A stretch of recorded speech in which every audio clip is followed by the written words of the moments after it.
Cuando los romanos de siglos posteriores recordaron sus orígenes, no pensaron en hechos polvorientos ni en registros arqueológicos. En cambio, buscaron una historia, un mito tan poderoso que llegó a definir el alma misma de su pueblo. Comienza con dos hermanos, Rómulo y Remo, abandonados de pequeños junto a las aguas del Tíber. Según la tradición, no fue una mano humana la que los salvó, sino una loba que los amamantó bajo la sombra de una higuera al pie del monte Palatino. Para los oídos romanos, este no era un relato cualquiera, era la declaración de que su ciudad nació de la naturaleza salvaje y del destino, nutrida por la propia naturaleza y elegida para la grandeza. Los hermanos crecieron, feroces y ambiciosos, hasta que la rivalidad los separó.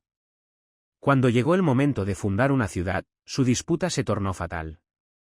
Rómulo mató a Remo y con la sangre de su hermano, selló el nacimiento de Roma. Los romanos relataron este acto fratricida con sombrío orgullo, el mensaje era claro. Roma se forjaría mediante el conflicto, y su supervivencia siempre exigiría sacrificio. Rómulo se convirtió en el primer rey, y a su imagen, Roma reivindicó su legitimidad divina. Incluso siglos después, los emperadores remontaban su autoridad a este relato, como si la leche de lobo aún corriera por sus venas. El reino primitivo de Roma, mitad leyenda, mitad historia, fue gobernado por un linaje de 7 reyes. Se les atribuyó la creación de las primeras instituciones, templos y rituales de la ciudad. Entre ellos, Numa Pompilio, el segundo rey, fue considerado el fundador de la religión romana, sus sacerdocios y ceremonias sagradas. Otros, como Servio Tulio, fueron recordados por introducir divisiones sociales y organizar el ejército. Sin embargo, el último de ellos, Lucio Tarquinio el Soberbio, Tarquino el Soberbio, proyectaría una larga sombra. Tarquinius gobernó con arrogancia, tomando el poder mediante la intriga y aferrándose a él mediante la crueldad. Los romanos contaban historias de su desprecio por la ley y su dependencia de la violencia. Pero lo que realmente lo condenó fue la indignación causada por su hijo, cuyo crimen contra la noble Lucrecia provocó su trágico suicidio. Ese acto desató la furia entre las familias más importantes de Roma. En una oleada de indignación colectiva, expulsaron al rey en el 509 a.C. Con la caída de Tarquinius, la monarquía fue abolida. A partir de entonces, Roma juró no volver a arrodillarse ante un rey. En su lugar surgió un nuevo sistema, la República. El poder pasó al Senado, un consejo de ancianos y 2 cónsules elegidos anualmente que compartían la autoridad. Para los romanos, esto era más que un cambio político, era un juramento, una promesa de que ningún hombre volvería a dominar la ciudad. Y, sin embargo, como la historia revelaría más tarde, ese juramento sería puesto a prueba una y otra vez. Lo sorprendente de estos primeros siglos es cómo el mito y la memoria se confundían. A los romanos les interesaba menos la veracidad de cada detalle que el significado de las historias. El lobo, el fratricidio, la expulsión de los reyes, todo se entretejía en un tapiz de identidad. Les enseñaron que su ciudad fue elegida, que prosperó gracias a la lucha y que su destino era diferente al de todas las demás. Incluso en la arqueología, se entremezclan rastros de verdad en los mitos. El monte Palatino sí presenta evidencia de asentamientos tempranos desde el siglo VIII a.C., aproximadamente el periodo que los romanos asignaron a Rómulo. La Casa del Senado, la Curia y el Foro que posteriormente definieron la Roma republicana se alzaban en el mismo valle donde, según la leyenda, la loba había amamantado a los gemelos. El mito, al parecer, había echado raíces en la misma tierra. Así, la historia de los orígenes de Roma no era solo un relato del pasado, sino un espejo en el que cada generación de romanos se veía a sí misma. En la sangre de Remo, vieron el precio del poder. En el orgullo de Tarquino, vieron el peligro de la tiranía. Y en el juramento de la República, escucharon la promesa de que la grandeza de Roma no residía en la realeza, sino en la fuerza colectiva de su pueblo. Esta era la base sobre la que una pequeña ciudad a orillas del Tíber emprendería su marcha hacia el imperio. Pero por ahora, Roma seguía frágil, aún rodeada de rivales, aún aprendiendo a manejar la idea de libertad que acababa de reclamar. Esa frágil república, nacida del mito y la venganza, estaba a punto de ser puesta a prueba en el fuego. La expulsión de Tarquino dejó tras de sí no solo un nuevo sistema político, sino también una energía inagotable. Los romanos llamaron a su nuevo orden res publica, lo público, como para enfatizar que el poder ya no pertenecía a un hombre, sino al pueblo.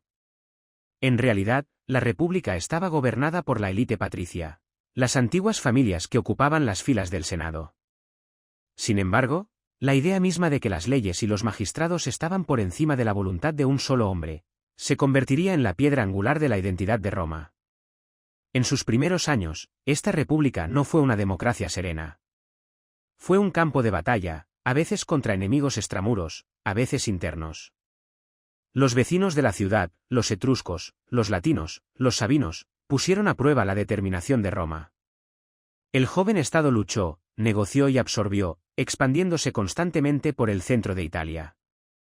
Cada victoria fortalecía a Roma, pero cada guerra también la dejaba cautelosa, rodeada como estaba. La supervivencia exigía vigilancia. Dentro de la ciudad, otra lucha se gestaba, patricios contra plebeyos. El pueblo llano, la plebe, estaba formado por los agricultores, artesanos y soldados de Roma. Se desangraban por la república, pero tenían poca voz en su gobierno. Con el tiempo, exigieron más derechos, organizando huelgas y negándose a participar en guerras hasta que se atendieran sus quejas. De este conflicto de órdenes surgieron nuevos cargos, como los tribunos de la plebe, quienes tenían el sagrado derecho de vetar leyes injustas. Poco a poco, la república se fue consolidando hasta convertirse en algo más equilibrado, aunque nunca igualitario. Esta larga lucha interna moldeó la obstinada creencia romana de que la ley era sagrada y que el compromiso, por reticente que fuera, era preferible al colapso. Pero más allá de Italia, el destino de Roma aguardaba en las azules aguas del Mediterráneo. Allí, una potencia rival ya había construido un imperio, Cartago. Si Roma era una ciudad de soldados, Cartago era una ciudad de comerciantes. Fundada por colonos fenicios en la costa norte de África, Cartago se convirtió en una potencia marítima, con sus puertos abarrotados de buques mercantes y de guerra. Controlaba vastas riquezas, desde minas de plata en España hasta fértiles tierras en África. Su influencia se extendía por todo el mar. El Mediterráneo, antaño abierto, ahora parecía un lago cartaginés. Cuando estas dos potencias colisionaron, el mundo tembló. Las guerras púnicas, 3 luchas épicas que se extendieron por más de un siglo, decidieron no solo quién gobernaría el mar, sino quién dominaría la historia misma. La expulsión de Tarquino dejó tras de sí no solo un nuevo sistema político, sino también una energía inagotable. Los romanos llamaron a su nuevo orden res publica, lo público, como para enfatizar que el poder ya no pertenecía a un hombre, sino al pueblo. En realidad, la república estaba gobernada por la élite patricia, las antiguas familias que ocupaban las filas del Senado. Sin embargo, la idea misma de que las leyes y los magistrados estaban por encima de la voluntad de un solo hombre, se convertiría en la piedra angular de la identidad de Roma. En sus primeros años, esta república no fue una democracia serena. Fue un campo de batalla, a veces contra enemigos extramuros, a veces internos. Los vecinos de la ciudad, los etruscos, los latinos, los sabinos, pusieron a prueba la determinación de Roma. El joven estado luchó, negoció y absorbió, expandiéndose constantemente por el centro de Italia. Cada victoria fortalecía a Roma, pero cada guerra también la dejaba cautelosa, rodeada como estaba. La supervivencia exigía vigilancia. Dentro de la ciudad, otra lucha se gestaba, patricios contra plebeyos. El pueblo llano, la plebe, estaba formado por los agricultores, artesanos y soldados de Roma. Se desangraban por la república, pero tenían poca voz en su gobierno. Con el tiempo, exigieron más derechos, organizando huelgas y negándose a participar en guerras hasta que se atendieran sus quejas. De este conflicto de órdenes surgieron nuevos cargos, como los tribunos de la plebe, quienes tenían el sagrado derecho de vetar leyes injustas. Poco a poco, la república se fue consolidando hasta convertirse en algo más equilibrado, aunque nunca igualitario. Esta larga lucha interna moldeó la obstinada creencia romana de que la ley era sagrada y que el compromiso, por reticente que fuera, era preferible al colapso. Pero más allá de Italia, el destino de Roma aguardaba en las azules aguas del Mediterráneo. Allí, una potencia rival ya había construido un imperio, Cartago. Si Roma era una ciudad de soldados, Cartago era una ciudad de comerciantes. Fundada por colonos fenicios en la costa norte de África, Cartago se convirtió en una potencia marítima, con sus puertos abarrotados de buques mercantes y de guerra. Controlaba vastas riquezas, desde minas de plata en España hasta fértiles tierras en África. Su influencia se extendía por todo el mar. El Mediterráneo, antaño abierto, ahora parecía un lago cartaginés. Cuando estas dos potencias colisionaron, el mundo tembló. Las guerras púnicas, 3 luchas épicas que se extendieron por más de un siglo, decidieron no solo quién gobernaría el mar, sino quién dominaría la historia misma. La primera guerra púnica, 264 a 241 a.C., comenzó por una disputa en Sicilia, pero pronto se convirtió en una prueba de resistencia. Roma, una potencia terrestre, tuvo que inventar una armada desde cero para enfrentarse a las formidables flotas de Cartago. Se adaptaron rápidamente, instalando puentes de abordaje en sus barcos para que la victoria había encumbrado a Roma, pero también había despertado la ambición. Los generales que comandaban ejércitos en el extranjero comenzaron a comprender que la lealtad en las provincias y legiones podía prevalecer sobre la lealtad al Senado. Se estaban sembrando las semillas de la inestabilidad, incluso cuando la República se encontraba en la cúspide de su poder. Roma había vencido a Cartago, pero el precio de la victoria se revelaría con el tiempo. Porque si bien los elefantes de Aníbal ya no rondaban Italia, nuevos peligros surgirían dentro de la propia Roma. Para el siglo II a.C., Roma ya no tenía rival en el Mediterráneo occidental. Cartago era solo un recuerdo, sus cenizas arrastradas por el viento. Sin embargo, el triunfo no trajo paz, sino turbulencia. Las provincias inundaron Roma de riqueza. Decenas de miles de esclavos inundaron la ciudad y los senadores se enriquecieron con el botín. Pero con la riqueza llegó la desigualdad, y con la desigualdad, la inestabilidad. La República, antaño una modesta ciudad-estado gobernada por un senado de pares, comenzó a resquebrajarse bajo la presión del imperio. Fue en este clima donde surgieron los primeros hombres ambiciosos, generales que descubrieron que la lealtad de las legiones valía más que los decretos de los senadores. Eran hombres que veían oportunidades no solo en el campo de batalla, sino en la propia esencia de la política romana. El más destacado de ellos fue Cayo Julio César. Nacido en una familia patricia que había conocido tiempos mejores, César ascendió gracias a su oratoria, audacia y encanto. Se sentía tan cómodo en los salones de mármol del Senado como en el lodo de una campaña. Cuando se dispuso a conquistar la Galia en el 58 a.C., pocos imaginaron la magnitud de su ambición. Durante casi una década, César libró guerras contra tribus que se extendían desde los bosques de Germania hasta las costas de Britania. Registró sus victorias en una prosa clara e implacable, commentari de bello gallico, transformando sus conquistas en propaganda. Para los romanos que leían sus palabras, César ya no era un general, era el destino de Roma encarnado. Pero con la gloria llegó el miedo. El Senado, inquieto por el creciente poder de César, le ordenó disolver su ejército y regresar a Roma como ciudadano particular. Era una prueba, ¿se doblegaría César ante la República o se apoderaría de ella? La respuesta llegó en el 49 a.C., cuando César condujo a su legión a través del río Rubicón, la frontera simbólica de Italia. La suerte está echada, se dice que murmuró, aunque algunos sugieren que habló en griego, alea iacta est. Fueran cuales fuesen las palabras, el significado era inconfundible. Al cruzar el Rubicón con un ejército, César declaró la guerra al propio Senado. Estalló la guerra civil, destrozando la República. Su rival fue Pompeyo el Grande, antaño aliado de César, ahora su enemigo. Las batallas estallaron por todo el Mediterráneo, Grecia, España, el norte de África. Finalmente, Pompeyo huyó a Egipto, donde fue asesinado por orden del joven faraón. Se dice que, al ver la cabeza cercenada de Pompeyo, lloró. La historia no lo dice si por auténtico dolor o por la fría determinación de que Roma nunca vería a sus hombres más destacados aniquilados por extranjeros. César regresó a Roma triunfante, no como cónsul ni como general, sino como dictador perpetuo, dictador vitalicio.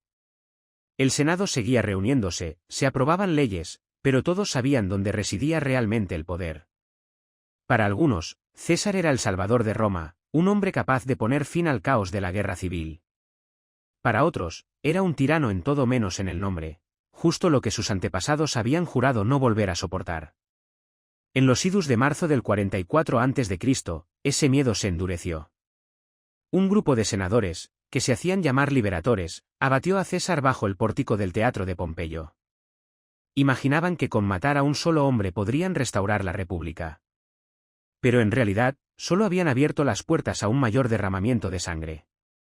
Pues el legado de César no terminó con su muerte. Había nombrado heredero no a un hijo, sino a un sobrino nieto, un joven delgado e inexperto de tan solo 19 años llamado Cayo Octavio. Al principio, pocos lo tomaron en serio. Era estudioso, enfermizo y eclipsado por hombres como Marco Antonio, el veterano lugarteniente de César. Sin embargo, Octavio no debía ser subestimado. Demostró ser paciente, calculador e implacable cuando era necesario. Alineándose primero con Antonio y Lépido, formó el segundo triunvirato, persiguiendo a los asesinos de César. En Filipos, en el 42 a.C., los ejércitos de Bruto y Casio, los conspiradores, fueron aplastados. Los últimos defensores de la República perecieron en el campo de batalla, su sueño extinguido. Pero las alianzas cimentadas en la ambición rara vez perduran. Pronto, Octavio y Antonio se enfrentaron. Antonio, enredado con Cleopatra, reina de Egipto, soñaba con gobernar Oriente y Occidente por igual.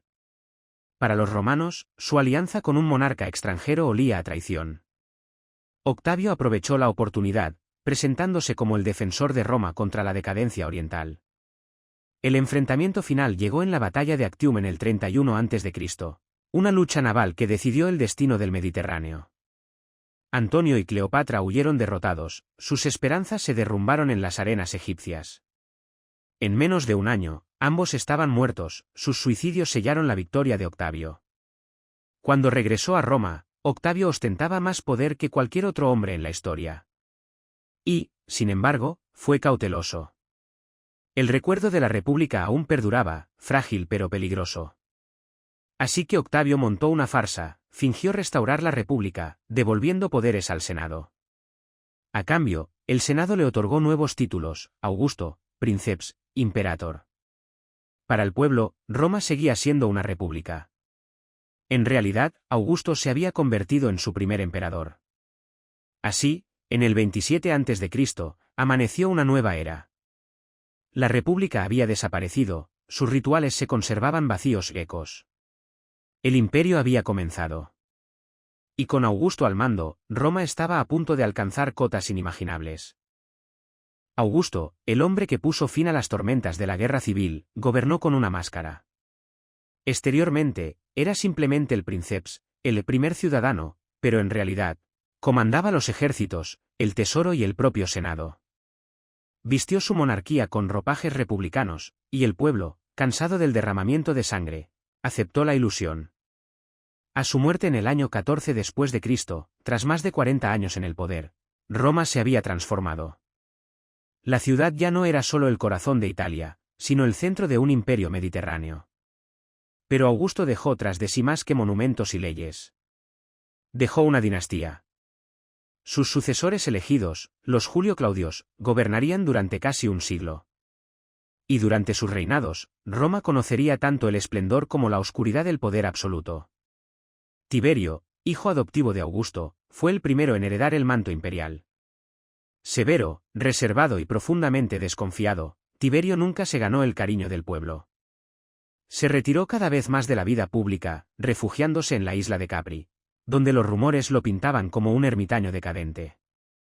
Sin embargo, bajo su reinado, el imperio se mantuvo estable y sus fronteras seguras.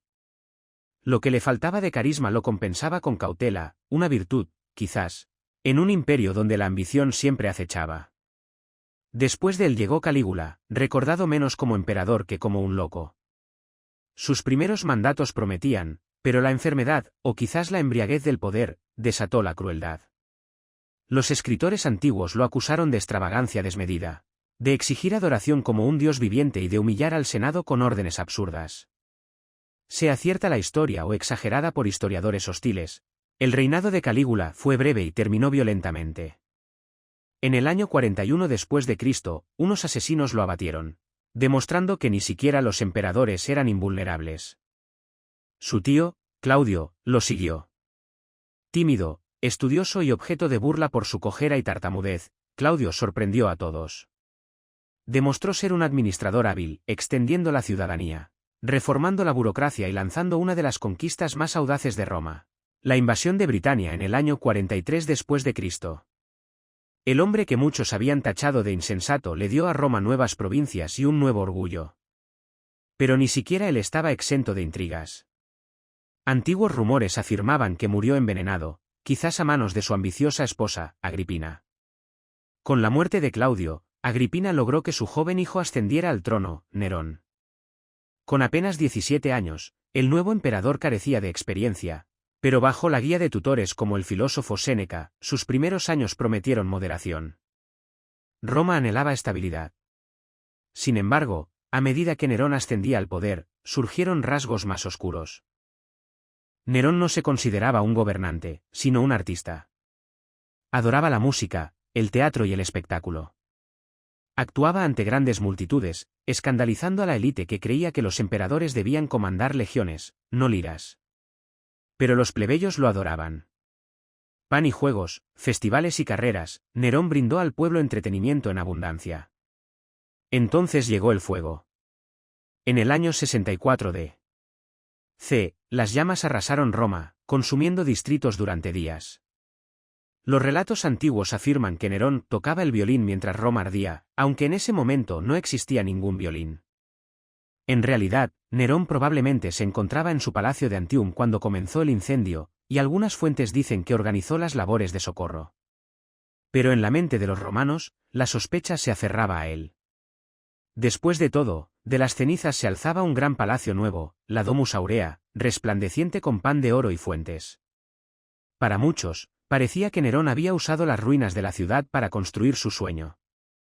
La culpa es un arma poderosa, y Nerón la dirigió hacia el exterior.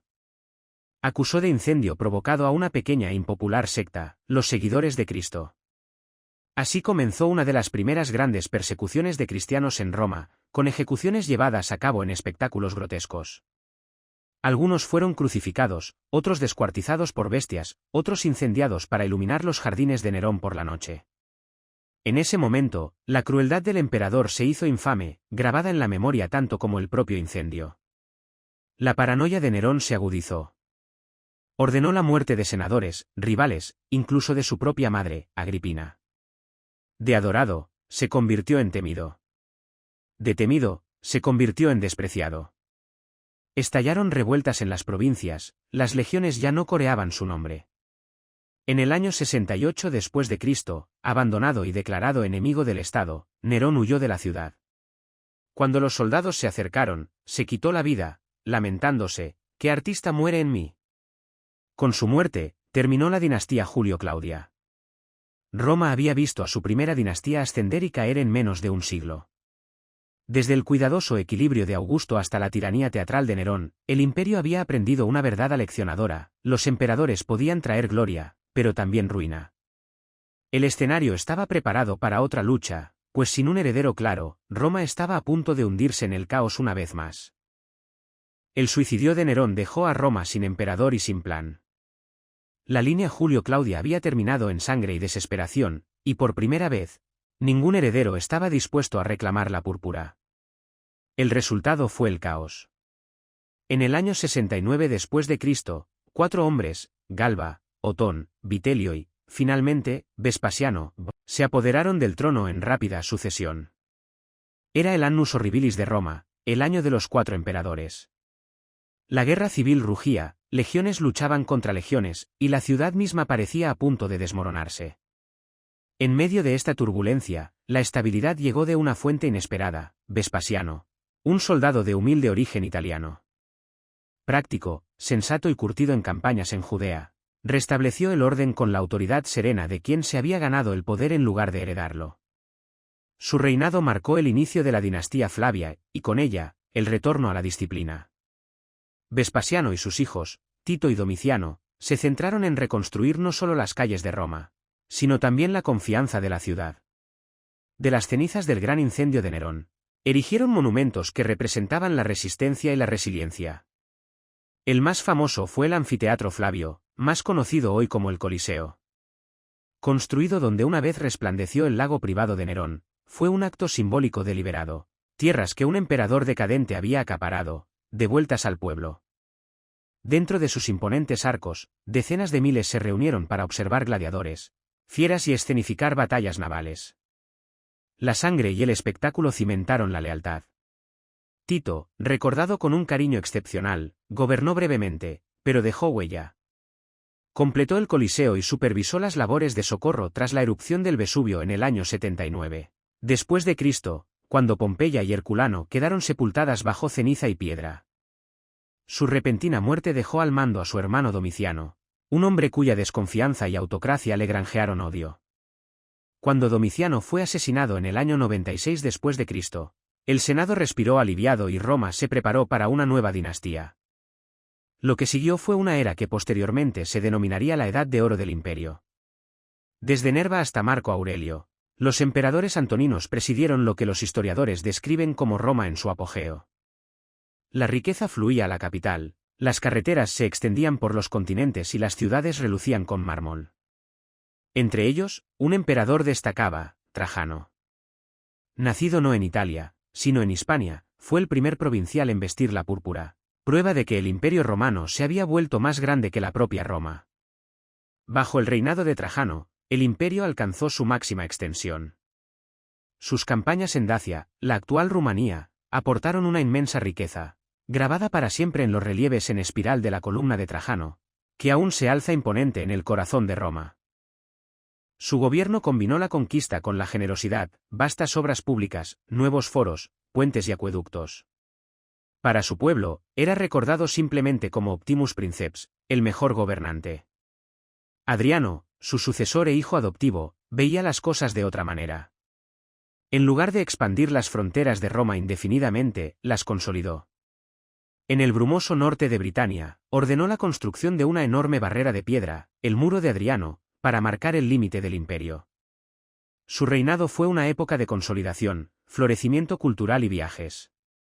Adriano recorrió las provincias, visitando ciudades, inspeccionando legiones y dejando tras de sí vestigios arquitectónicos desde Atenas hasta Jerusalén. Para muchos, encarnaba a Roma no como conquistador, sino como administrador. Luego llegó Antonino Pío, cuyo reinado se caracterizó por la paz y la estabilidad. Pocas grandes batallas, pocas crisis, su gobierno fue tan tranquilo que algunas generaciones posteriores lo olvidaron por completo. Pero a veces, el mayor logro de un gobernante no es la conquista ni el drama, sino simplemente el mantenimiento de la paz. Finalmente, Marco Aurelio, filósofo y emperador, se sentó en el trono. A diferencia de sus predecesores, Marco Aurelio prefería los libros a las campañas, pero el deber lo llamaba a las fronteras. Su reinado se vio ensombrecido por las guerras contra las tribus germánicas y la peste que asoló el imperio, matando a miles. En sus meditaciones, escritas en los momentos tranquilos de la vida en campaña, Marco Aurelio reflexionó sobre la mortalidad, la virtud y la fugacidad del poder. Gobernó no solo con la espada, sino también con la pluma, dejando tras de sí palabras que aún resuenan con sabiduría estoica. Esta dorada cadena de emperadores se recuerda como la era de los 5 buenos emperadores, una frase acuñada siglos después. Para los romanos, fue una época en la que el poder del imperio se equilibraba con la justicia, cuando la Pax Romana, la paz romana, se extendió por 3 continentes. Caminos, acueductos, teatros y leyes unieron a pueblos desde la Galia hasta Siria, desde Egipto hasta Britania. Por un momento, pareció que Roma había descubierto el secreto de la eternidad. Sin embargo, bajo el mármol y el orden, se formaban grietas. La sucesión seguía siendo la eterna debilidad de Roma.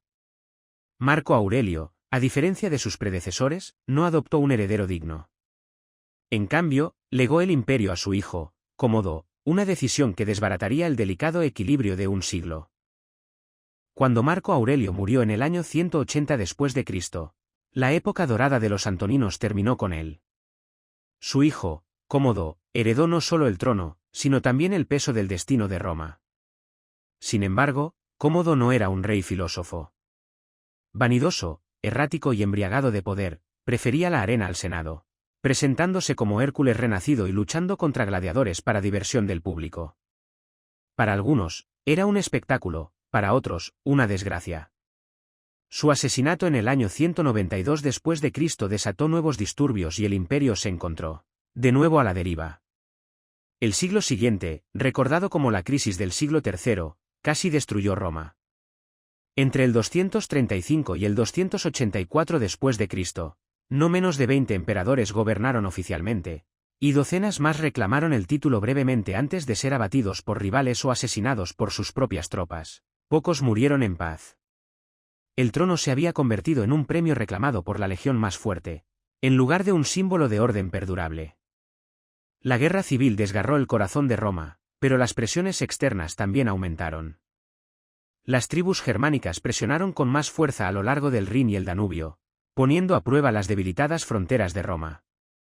En el este, una Persia resurgente bajo el mando de los reyes sasánidas humilló a los ejércitos romanos. En el año 260 después de Cristo, el emperador Valeriano marchó hacia el este para enfrentarse a Sapori, solo para ser capturado vivo, el primer emperador romano en sufrir semejante destino. Pasó el resto de sus días en cautiverio, un trofeo viviente del triunfo de Persia. Mientras tanto, la peste y la hambruna se extendieron por el imperio. Las ciudades se redujeron, el comercio flaqueó y la moneda, devaluada por la inflación, perdió su valor. El imperio se fracturó.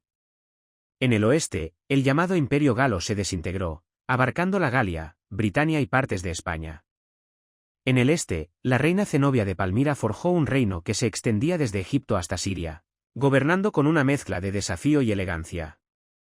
Durante un tiempo, pareció que Roma se haría añicos, disolviéndose sus siglos de dominio en una generación. Sin embargo, Roma, resiliente como siempre, encontró líderes en el caos. Aureliano, quien reinó del 270 al 275 DC, se ganó el título de Restitutor Orbis, restaurador del mundo. Un emperador soldado de feroz energía, reconquistó las separaciones galas y palmirenas, uniendo el imperio. Para asegurar el corazón de Roma, comenzó la construcción de las imponentes murallas aurelianas, protegiendo la ciudad de las amenazas extranjeras. Aunque fue asesinado por sus propios oficiales, sus esfuerzos demostraron que el imperio romano, aunque maltrecho, aún no estaba destrozado. Con todo, la inestabilidad continuó hasta el ascenso de Diocleciano en el 284 después de Cristo. A diferencia de los emperadores que lo precedieron, Diocleciano no buscó preservar las antiguas ilusiones de la República. Reconoció que Roma se había vuelto demasiado vasta, demasiado compleja, demasiado vulnerable para ser gobernada por un solo hombre. Su solución fue radical, la tetrarquía. El poder se dividió entre dos emperadores mayores, Augustos, y dos menores, Césares, cada uno gobernando una cuarta parte del imperio. El sistema trajo orden donde antes reinaba el caos, con una sucesión más clara y una administración más sólida. Diocleciano también buscó imponer el control sobre la deteriorada economía y sociedad de Roma. Fijó precios, estandarizó los impuestos y exigió lealtad no solo al imperio, sino a la majestad divina del propio emperador. Por primera vez, los emperadores no se presentaban como primeros ciudadanos, sino como figuras casi divinas, distantes e inaccesibles. Fue una transformación que marcó el fin del antiguo mundo romano y el nacimiento de algo nuevo, un sistema imperial endurecido por la supervivencia. El siglo III fue la prueba de fuego de Roma. La guerra civil, la invasión, la peste y el colapso podrían haber acabado con el imperio para siempre. Y, sin embargo, Roma perduró. Golpeada pero inquebrantable, resurgió bajo Diocleciano con nuevas instituciones, nuevas defensas y una nueva visión de gobierno. Pero esta supervivencia tuvo un precio, los últimos ecos de la República habían desaparecido, y en su lugar se alzaba el andamiaje de un imperio absoluto, uno que pronto se dividiría, se transformaría y recorrería el camino tanto hacia la grandeza como hacia la decadencia. Cuando Diocleciano tomó el poder en el año 284 después de Cristo, Roma era un gigante maltrecho. Sus extremidades aún eran fuertes, pero su corazón estaba cansado tras décadas de crisis. Diocleciano comprendió que la supervivencia exigía más que simples victorias en el campo de batalla, requería reimaginar lo que significaba gobernar un imperio que se extendía por 3 continentes, un imperio asediado desde fuera y vaciado desde dentro.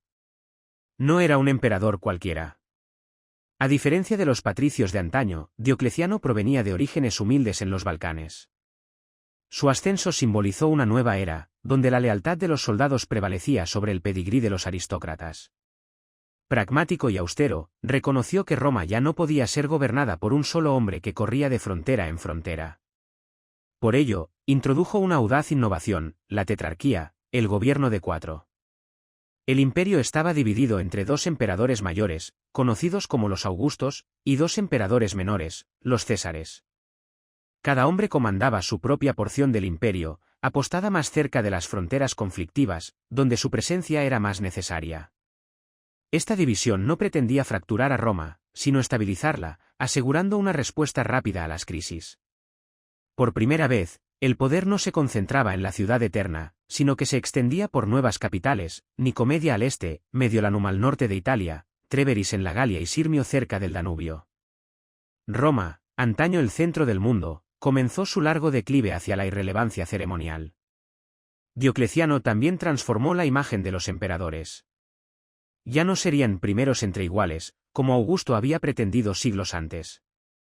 El emperador era ahora una figura de majestad divina, vestido de púrpura, coronado con joyas, y al que solo se le acercaba con gestos ritualizados de sumisión. Esta transformación, conocida como el dominio, marcó el fin de la antigua fachada republicana. El emperador ya no era un hombre al servicio del pueblo, sino un soberano elegido por los dioses. Sus reformas penetraron todos los estratos de la vida romana. Para frenar el colapso de la economía, Diocleciano intentó estabilizar la moneda y promulgó su infame edicto de precios máximos en el año 301 después de Cristo. Este buscaba frenar la inflación fijando los salarios y el precio de los bienes. Pero los mercados, entonces como ahora, se resisten a cualquier orden. El edicto fracasó en gran medida, pero reveló la determinación del emperador de imponer orden en el caos, aunque fuera por decreto. Se reformaron los impuestos. Ya no se basaban en impuestos erráticos, sino que ahora se calculaban sistemáticamente, vinculados a la tierra y la población mediante censos regulares. Esto aportó previsibilidad a los ingresos imperiales, aunque también repercutió negativamente en los campesinos, quienes se aferraron cada vez más a sus tierras, presagiando la servidumbre de la Europa medieval. La religión también se convirtió en un campo de batalla. Diocleciano veía la unidad como el sustento de Roma, y para él, los antiguos dioses eran los guardianes de la supervivencia imperial. El cristianismo, con su negativa a honrar los rituales tradicionales, parecía peligroso, una semilla de desobediencia que amenazaba el frágil tejido social. Su reinado fue testigo de la gran persecución que comenzó en el año 303 después de Cristo, el último y más brutal intento de erradicar la nueva fe. Iglesias fueron destruidas, escrituras quemadas y miles de cristianos se enfrentaron a prisión, tortura o muerte. Sin embargo, paradójicamente, la persecución solo fortaleció la determinación de los creyentes, arraigando más profundamente una religión que pronto transformaría el propio imperio. En el año 305 después de Cristo, en un gesto poco común entre los emperadores, Diocleciano abdicó voluntariamente. Agotado por la enfermedad y el peso del poder, se retiró a su palacio en Split, en la costa dálmata, una vasta villa fortificada que aún se conserva, un monumento tanto a su grandeza como a su retiro. Por primera vez en la historia romana, un emperador se hizo a un lado no por medio de un puñal o un golpe de estado, sino por decisión propia. Su cogobernante Maximiano hizo lo mismo, entregando el poder a la siguiente generación de tetrarcas. Sin embargo, la tetrarquía, tan cuidadosamente construida, resultó frágil. La ambición personal, las rivalidades y la absoluta imposibilidad de compartir el poder absoluto pronto llevaron al imperio de nuevo al conflicto. El sistema había mostrado el camino a seguir, pero no podía perdurar sin una férrea disciplina al mando. El legado de Diocleciano, sin embargo, fue profundo. Reestructuró Roma en un estado más centralizado, más militarizado y más autocrático. Le dio tiempo al imperio, dotándolo de nuevas defensas e instituciones para resistir las tormentas del siglo IV. Aunque sus reformas conllevaron duras cargas y sus persecuciones proyectaron una sombra, su visión aseguró que Roma no se derrumbara en el caos del siglo III, sino que perdurara, lo suficiente como para ser transformada por un nuevo emperador y una nueva fe. Justo cuando Diocleciano se retiraba a su palacio costero, otra figura surgía de las filas de la tetrarquía. Su nombre era Constantino, y su ambición cambiaría no solo Roma, sino el curso de la historia mundial. Cuando Diocleciano se retiró en el año 305 después de Cristo, dejó tras de sí un frágil experimento. La tetrarquía, concebida para traer estabilidad, se desmoronó rápidamente. La ambición pudo más que el designio, y pronto el imperio volvió a estar dividido entre aspirantes rivales. De este caos surgió un hombre cuyo nombre resonaría durante siglos, Constantino. Hijo de Constancio, uno de los tetrarcas, Constantino nació en los Balcanes y se crió en los campamentos militares de la frontera. Fue soldado antes que gobernante, curtido en campañas y astuto en política. Cuando su padre murió en el año 306 después de Cristo, las legiones de Constantino lo proclamaron emperador. Lo que siguió fue una sangrienta contienda por la supremacía, en la que Constantino se enfrentó a rivales por todo el imperio. El punto de inflexión llegó en el año 312 después de Cristo, a las puertas de la propia Roma. Enfrentándose a Magencio en la batalla del puente Milvio, Constantino, según se dice, tuvo una visión que cambiaría la historia. Fuentes antiguas nos cuentan que vislumbró una señal en el cielo, una cruz de luz acompañada de las palabras: «Con esta señal, vencerás». Esa noche, soñó que Cristo mismo le ordenaba marcar los escudos de sus soldados con el crirró, el monograma sagrado de Jesús. Al amanecer, sus hombres portaron este extraño emblema en la batalla. Contra todo pronóstico, Constantino triunfó. Magencio se ahogó en el Tíber, y Constantino entró en Roma no solo como un vencedor, sino como un hombre tocado por el favor divino. Al año siguiente, en el 313 después de Cristo, él y su coemperador Licinio emitieron el Edicto de Milán, un decreto que cambió para siempre el imperio. Por primera vez, el cristianismo obtuvo estatus legal. Las persecuciones que habían marcado a los fieles bajo Diocleciano terminaron. Los cristianos podían practicar su culto abiertamente, reconstruir sus iglesias y ascender en la sociedad. Todavía no era la religión oficial del imperio, pero la situación había cambiado. El propio Constantino actuó con cautela. No abandonó a los dioses tradicionales de la noche a la mañana ni impuso el cristianismo por la fuerza. En cambio, cultivó su poder, otorgando privilegios a los obispos, donando fondos imperiales para las iglesias y presentándose como elegido por el dios cristiano. Para muchos romanos, esta fusión de autoridad imperial y una fe creciente fue desconcertante, para otros, fue una liberación. La influencia del emperador trascendió la tolerancia. En el año 325 después de Cristo, convocó a obispos de todo el imperio a la ciudad de Nicea para el primer concilio ecuménico. Allí, los líderes de la Iglesia debatieron acaloradamente sobre la doctrina, especialmente sobre la naturaleza de Cristo. El resultado fue el Credo de Nicea, una declaración de fe que sigue siendo fundamental para el cristianismo actual. Que un emperador romano presidiera semejante reunión fue revolucionario. La religión dejó de ser un asunto privado para convertirse en un asunto entrelazado con el gobierno imperial. Constantino también reimaginó la geografía del poder. Reconociendo las vulnerabilidades de Roma, fundó una nueva capital en el emplazamiento de la antigua Bizancio. Reconstruida con palacios, foros e iglesias, fue consagrada en el año 330 después de Cristo como Constantinopla, la ciudad de Constantino. Estratégicamente situada entre Europa y Asia, entre el Egeo y el Mar Negro, fue a la vez fortaleza y encrucijada, destinada a eclipsar a la propia Roma. Durante 1000 años, sería el corazón palpitante del Imperio Romano de Oriente, o bizantino. Sin embargo, el legado de Constantino no está exento de sombras. Ordenó la ejecución de su hijo Crispo y de su esposa Fausta en circunstancias turbias, un recordatorio de que el poder imperial, por muy santificado que estuviera, seguía siendo brutal. Y si bien abrazó el cristianismo, también lo ejerció como herramienta política, alineando la autoridad del cielo con la suya. No obstante, el reinado de Constantino marcó un punto de inflexión no solo para Roma, sino para la civilización. La fe perseguida de pequeñas comunidades dispersas se elevó a la religión de los emperadores. La ciudad que llevaba su nombre se convirtió en una nueva Roma, destinada a perdurar mucho después de la caída de la original. Y con su muerte en el año 337 después de Cristo, Constantino dejó tras de sí un imperio transformado, un imperio donde ahora las cruces brillaban junto a las águilas y donde el destino del cristianismo y de Roma estaban unidos para siempre.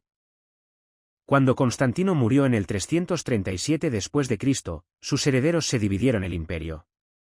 Durante un tiempo, Roma se mantuvo fuerte, sus legiones aún formidables, sus arcas aún ricas.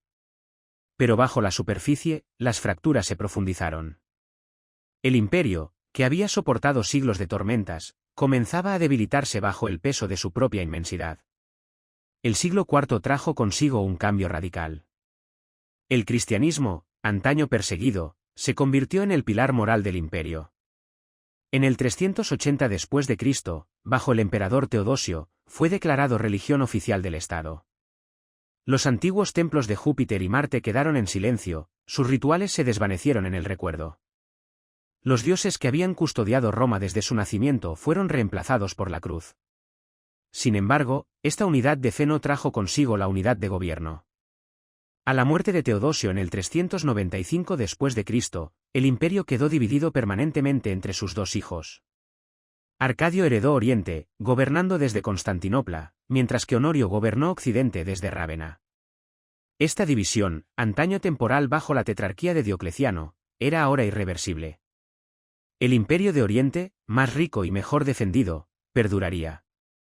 Occidente, vulnerable y debilitado, se tambaleaba hacia el colapso. Las amenazas no se hicieron esperar.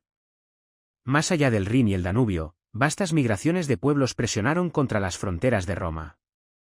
Los godos, huyendo del avance de los hunos, irrumpieron en territorio romano. En Adrianópolis, en el año 378 después de Cristo, aplastaron a un ejército romano y mataron al emperador Valente, una catástrofe que reveló las frágiles defensas del imperio. A partir de entonces, los bárbaros dejaron de ser meros saqueadores para convertirse en colonos que forjaban hogares dentro de las fronteras de Roma. En el año 410 después de Cristo, ocurrió lo impensable. Los visigodos, liderados por Alarico, marcharon sobre la propia Roma. Durante 3 días, la ciudad eterna fue saqueada. Aunque no aniquilada, la conmoción fue profunda. Roma, antaño dueña del mundo, había sido humillada. San Jerónimo, escribiendo desde Belén, se lamentaba, la ciudad que había conquistado el mundo entero fue tomada. El imperio se tambaleó, pero sus cimientos se derrumbaron. Las tribus germánicas establecieron reinos en suelo romano, los vándalos en el norte de África, los visigodos en Hispania, los francos en la Galia. Los emperadores occidentales, débiles y a menudo meros peones de los generales, poco pudieron hacer para resistir. Las otrora poderosas legiones romanas estaban ahora repletas de mercenarios de lealtad incierta, y el tesoro ya no podía sostener la vasta maquinaria del imperio. Finalmente, en el año 476 después de Cristo, el imperio de Occidente llegó a su fin simbólico. Rómulo Augustulo, un joven emperador con un nombre irónicamente predestinado, fue depuesto por Odoacro, un general germánico. El trono imperial occidental quedó vacante. Ninguna legión marchó para restaurarlo, ningún senado se alzó para resistir. El sueño de Roma en Occidente había terminado. Sin embargo, incluso en este colapso, Roma no murió del todo.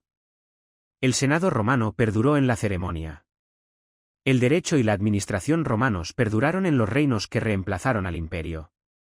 Y al otro lado del Adriático, Constantinopla se mantuvo firme, llevando la llama de la civilización romana durante casi 1000 años más. Pero para quienes vivieron en el siglo V, la caída de Occidente fue una realidad devastadora. Las calzadas se deterioraron, los acueductos quedaron en silencio y la grandeza del Coliseo se alzaba como un espectral recordatorio de una época pasada. Durante siglos, hombres y mujeres recordarían el imperio como un mundo perdido de orden, poder y magnificencia, un mundo cuyas ruinas susurraban grandeza y fragilidad. El imperio romano de Occidente había desaparecido. La Edad Media había comenzado. Aunque el imperio de Occidente cayó en el año 476 después de Cristo, Roma no desapareció. Su mitad oriental, con su centro en Constantinopla, perduró como el imperio bizantino, un estado de nombre romano, lengua griega y alma cristiana. Durante casi 1000 años tras el saqueo de Roma, los emperadores aún se llamaban Basileus ton Romaion, emperador de los romanos. Presidían un reino que preservaba el derecho romano, custodiaba el conocimiento antiguo y se erigía como baluarte entre Europa y las potencias emergentes de Oriente. Los bizantinos adaptaron el imperio a las nuevas realidades. Sus ejércitos luchaban con fuego griego, un arma temible que convertía los mares en hornos ardientes. Sus mosaicos resplandecían en las iglesias, donde cúpulas como la de Santa Sofía elevaban la mirada y el espíritu al cielo. Su diplomacia era tan afilada como sus espadas, tejiendo alianzas y enfrentando rivales para preservar el imperio a través de siglos de asedio y conflicto.